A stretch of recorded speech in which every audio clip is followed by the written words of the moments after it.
Sultanate of Oman Television. I am Sosan Ali, and here are tonight's main headlines. Sohar Free Zone celebrates laying the foundation stone for the first silicone metal factory of the Green Ferroalloys Company at a total cost estimated at $68 million. Agreements for development projects in the Governorate of Al-Dakhiliya are signed at a cost exceeding 4 million Omani riyals.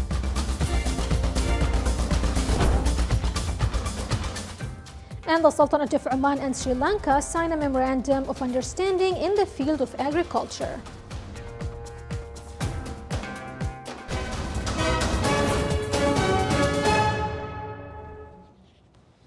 Those were the headlines. Now for the news in detail. Sohar Free Zone celebrated the laying of the foundation stone for the first silicone metal factory of the Green Ferroalloys Company at a total cost estimated at $68 million. The project will be built on an area of 160,000 square meters to produce high-quality silicone with a production capacity reaching 25,000 tons annually during the first phase, and the production will be increased to 50,000 tons annually in the second phase. The project will enhance the position of Sohar Port and Free Zone to be a global hub for trade and meet the growing demand in the market of Asia, Europe, and North America.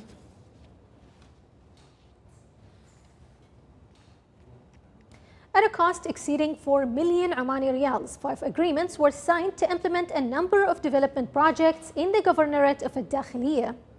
The agreements include the establishment of Nazwa Public Park, supporting the private sector to restore and improve Al-Aqr village, and installing lighting poles along Adams Now Road. Nazwa Public Park will be built on an area of 150,000 square meters. The park will include an artificial pool, green landscapes, and other service and recreation facilities. The Governorate of Al-Dakhiliya will witness the implementation of a number of service and development projects like Al-Jabal Al-Akhdar Park, the development of Nazwa Souq and providing it with more car parkings, in addition to developing touristic sites in the wilaya of Al-Hamra and other wilayas in the Governorate. His Highness Sayyid Marwan bin Turki Al Saeed, Governor of Dhofar, received His Excellency Muhammad Ali Yasser, Governor of Al-Mahra of Yemen. During the meeting, both parties reviewed the deep-rooted historical relations between the Sultanate of Oman and the Republic of Yemen. From the Omani side, His Highness the Governor of Dhofar stressed the depth of good relations and the efforts to maintain them to achieve the aspirations of the nations of both countries, their security, and to achieve mutual interests. From the Yemeni side, His Excellency the Governor of Al-Mahra expressed the appreciation of the government and the people of the Republic of Yemen for their prominent brotherly role and the support provided by the government of the Sultanate of Oman in the development and humanitarian aspects toward the Yemeni people in general and Al-Mahra Governorate in particular, which promotes areas of cooperation and good neighborliness. The Board of Directors of the Public Authority for Special Economic Zones and Free Zones held its meeting today. The meeting discussed the executive procedures for results of the study on establishing integrated industrial clusters in the Shalim Industrial Minerals Zone, the cold chains and food industries in the Duqm Special Economic Zone, and aluminum-based industries in the Sohar Free Zone. The meeting also discussed granting facilities and approving incentives for projects that use modern construction technologies. During its meeting, it reviewed the stages of implementation of Khazayan Economic City and Mahas Industrial City. The meeting was chaired by His Excellency Dr. Ali bin Masoud Al-Sunaidi, Chairman of the Public Authority for Special Economic Zones and Free Zones. The Ministry of Agriculture, Fisheries and Water Resources and the Ministry of Agriculture and Plantation Industries of Sri Lanka signed a memorandum of understanding in the agricultural field in the capital Colombo. The memorandum aims to strengthen and enhance cooperation in the fields of agriculture commodity exchange, exchanging expertise, encouraging agricultural investment, and exporting Omani dates to Sri Lanka.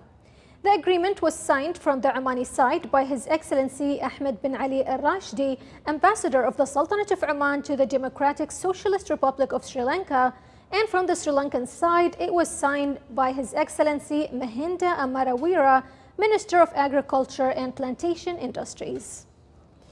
Major General Hamid bin Ahmed Sakron, head of the Academy of Strategic and Defense Studies, received at his office a delegation from the National Defense College of the Republic of Zimbabwe, headed by Brigadier Francis Shakoya. During the meeting, they discussed a variety of issues in the fields of academia and training.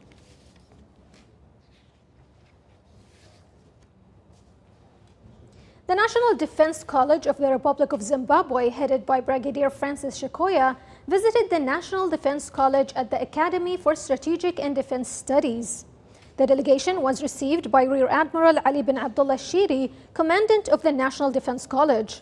During the meeting, the delegation listened to a briefing on the National Defense College, its facilities and various departments, and discussed issues on joint training cooperation.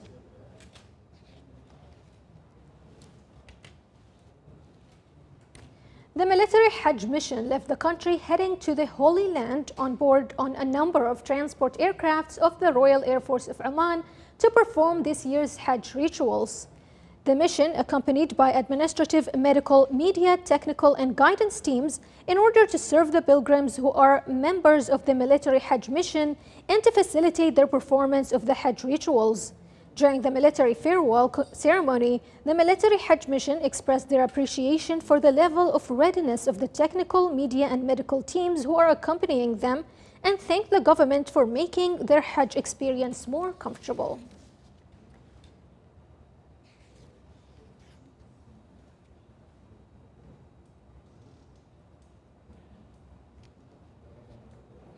The Omani Medical Hajj delegation provides a variety of medical services to pilgrims who are visiting the Holy Mosque in Mecca in coordination with the Saudi Ministry of Health.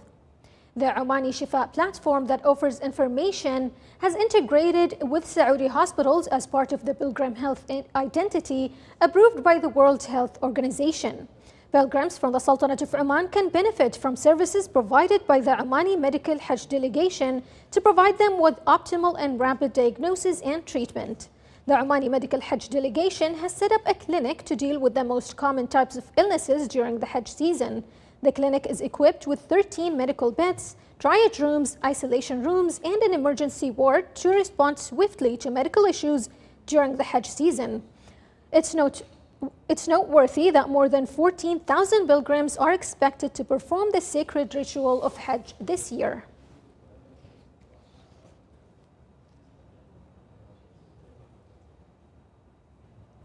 Oman Arab Bank announced a partnership with the National Hospitality Institute today to provide funding support to students and job seekers pursuing career opportunities in the tourism and hospitality sector. More details in the following report. In a major stride for young hoteliers in Oman, Oman Arab Bank and the National Hospitality Institute signed a partnership agreement aligning with the goals set by the National Employment Program and the Ministry of Labor. This agreement aims to provide financial aid and support to students and job seekers pursuing career opportunities in the tourism and hospitality sector. This is part of our ongoing initiatives to support the society as well as to support the economy. Youth are the important element of the growing economies. So we decided to be partner on this initiatives in order to support the youth who are looking for the jobs in this sector, on the tourism and as well as hospitality sector. I'm happy to see a lot of applications already received as informed by the Institute, and it is an ongoing initiative that will support this sector. The collaboration between the National Hospitality Institute and Oman Arab Bank aims to empower the upcoming generation of hospitality professionals in customer service, culinary, management, and industry-specific skills. The industry, as you all know, is growing rapidly, and there are a huge number of jobs available. And it's very important that we engage the young people to take up those jobs, because the industry needs to have Omanis in it in order to make it effective for the country. So what we are doing is looking at ways of making sure that we link the two together. So getting people into training, into skills jobs, and then out to employers at the end. And that's exactly what this program is about. It's enabling that to happen. This initiative not only alleviates the financial burden that hinders the youth from pursuing excellence in the hospitality industry, but also strengthens the sector by fostering well-trained and motivated young professionals. This groundbreaking partnership will open doors for young Omanis to unlock their potential in the hospitality industry and drive the nation's economic growth. For the Sultanate of Oman Television, Saleh Mukhalfan al-Rahbi, Muscat. This is the Sultanate of Oman Television. Before we end tonight's bulletin, here are the main headlines once again. Sohar Free Zone celebrates laying the foundation stone for the first silicone metal factory of the Green Ferroalloys Company at a total cost estimated at $68 million. Agreements for development projects in the Governorate of Al-Dakhiliyah are signed at a cost exceeding 4 million Omani riyals. And the Sultanate of Oman and Sri Lanka sign a memorandum of understanding in the field of agriculture.